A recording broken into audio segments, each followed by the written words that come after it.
Namaste and greetings to my fellow colleagues and learners.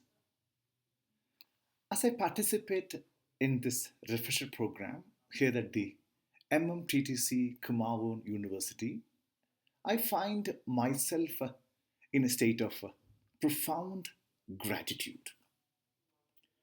Many people ask why I choose Kumawon University as my center.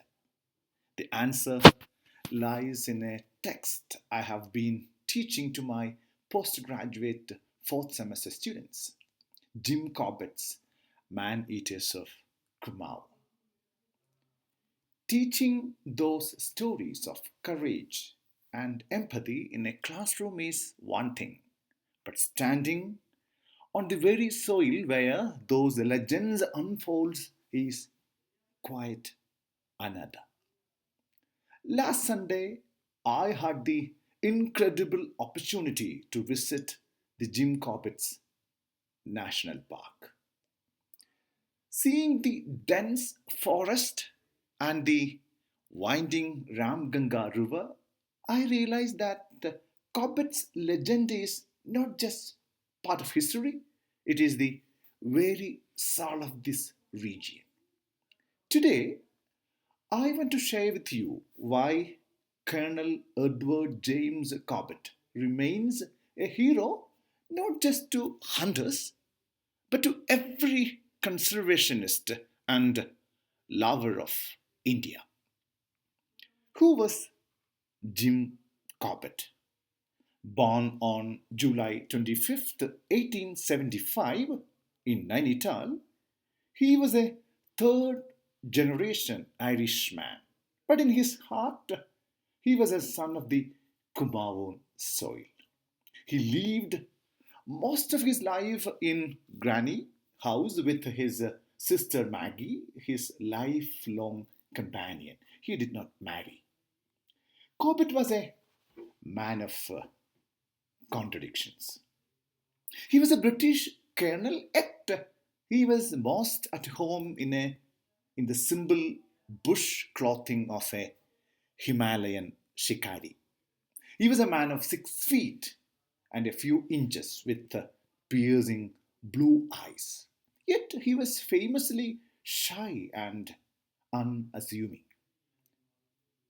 What made him Carpet Sahib to the locals? It was his deep love for the Indian people. He didn't just understand their language, he understood their fears and their needs. He risked his life, often alone and on food, to hunt the 10 man-eaters that terrorized these hills. But it is vital to remember his golden rule.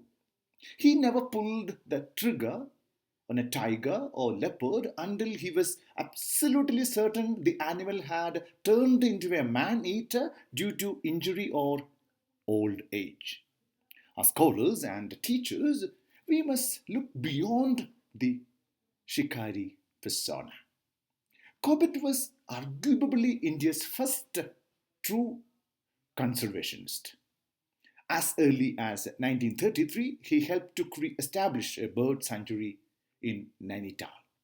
He founded the Association for the Preservation of Wildlife in the United Provinces and edited the journal Indian Wildlife.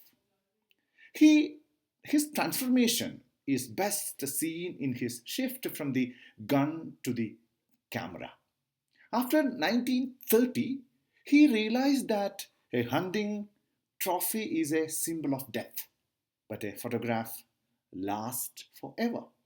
He would beckon tigers close to him, not to kill, but to capture their majesty on film.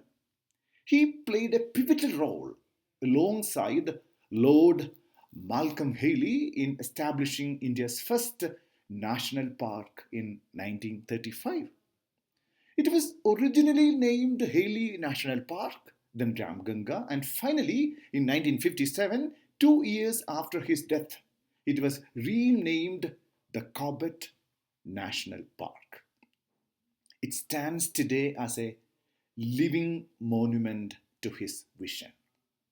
He famously called the tiger a large hearted gentleman with boundless courage. And he spent his later years warning the world about the declining numbers of these magnificent creatures.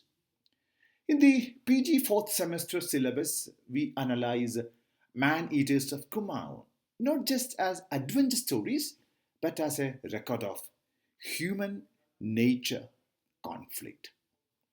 Corbett's writing is unique because it is nearly autobiographical.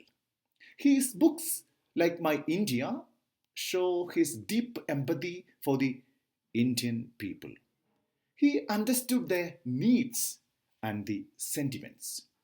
His power of observation, keen hearing, remarkable memory, and the power of deduction didn't just make him a great hunter, it made him a great writer.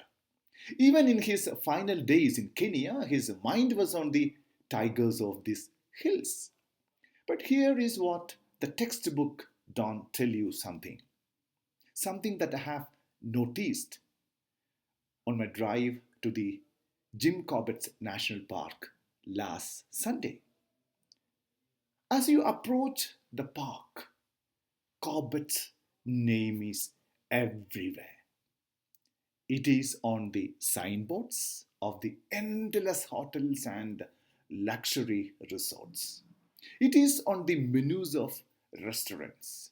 It is on the shutters of shops and the sides of hundreds of safari vehicles. From Corbett Grill to Corbett Souvenirs. His name has become synonymous with the identity of this region. It is a fascinating sociological phenomenon.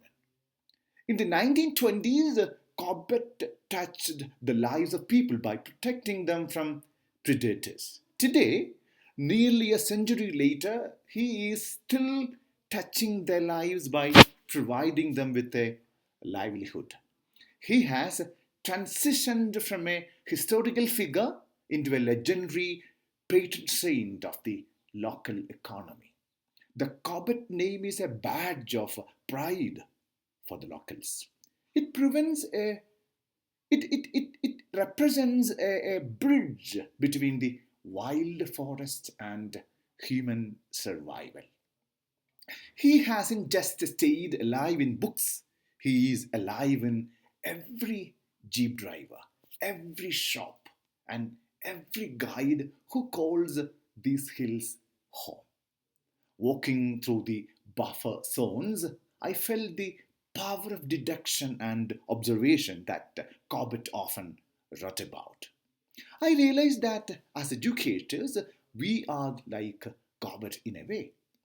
He wanted to sensitize the younger generation about forest wealth. We too are here at this MMTTC refresher program to sensitize our students to the beauty of literature and the urgency of the environment. Jim Corbett died in 1955 and lies buried in Nairi, Africa, next to Lord Baden-Powell. But as they say in Kumaun, as long as the tiger roars in the valley of the Ramganga, Jim Corbett is alive. To my students back home and my colleagues here at Kumaun University, let us carry forward his legacy of boundless courage and large heartedness.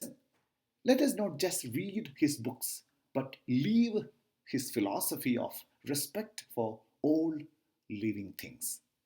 Thank you for joining me on this journey through the life of a man who truly belonged to our India. Jai Hind.